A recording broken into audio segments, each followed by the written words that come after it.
What's it really like to work at a museum? Behind the scenes, there's a lot of buzzing around. I'm the curator at the museum, which means that I plan exhibitions, I look after the collection, I consider additions to the collection, I do research and answer queries from people in the community. It's a really wide-ranging job. From the setup and takedown of exhibitions, to maintaining the perfect climate control, to protecting and measuring objects, and continuously taking inventory of new items coming in. The majority of my work is behind the scenes, and basically I'm in charge of the movement of all the objects in the collection. I oversee the conservation plans that we have to maintain the condition of each piece.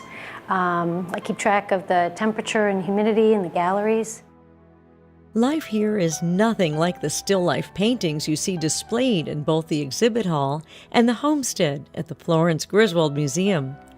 If these walls could talk, they'd have a lot of stories to tell. For director Jeff Anderson, working here is kind of like being a detective at times, parsing together bits and pieces of a story that to this day keeps unfolding. Discoveries come from all quarters, all places, and we just have to be ready. Through the years, the story of Florence Griswold and the painters of the Lime art colony that boarded in her home have been brought back to life, largely due to the investigative skills of the museum staff and volunteers who spend hours sifting through old photographs, letters, and artifacts. Ms. Florence herself was not an artist. She ran this boarding house where she welcomed in artists that formed the Lime art colony, playing a pivotal role in American art.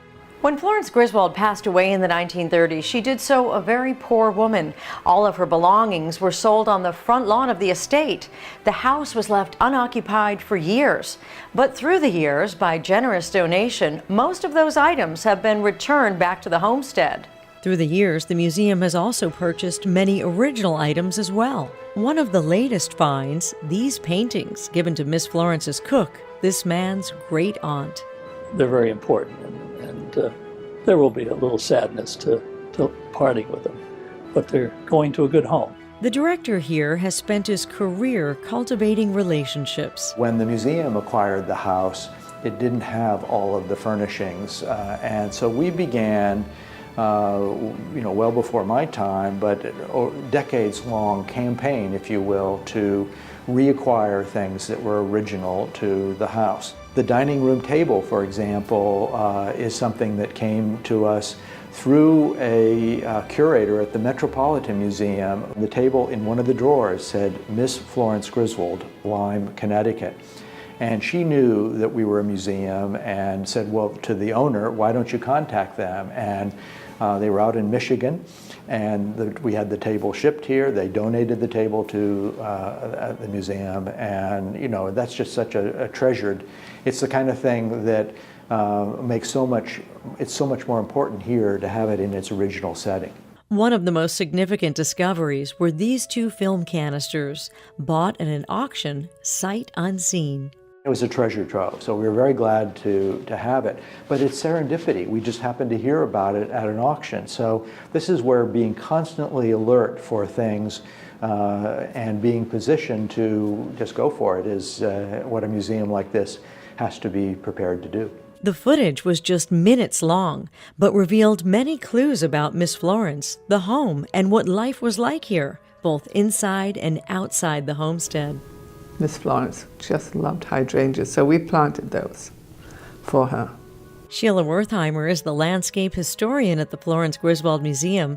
She had a bit of her own detective work to do to restore the gardens. I got some really good photographs of the gardens here in paintings, and so I could identify what was there and where the walks were, and that really helped. In the springtime, with the flowers in bloom, the grounds are a stunning backdrop for visitors to stroll through, or to even exchange wedding vows.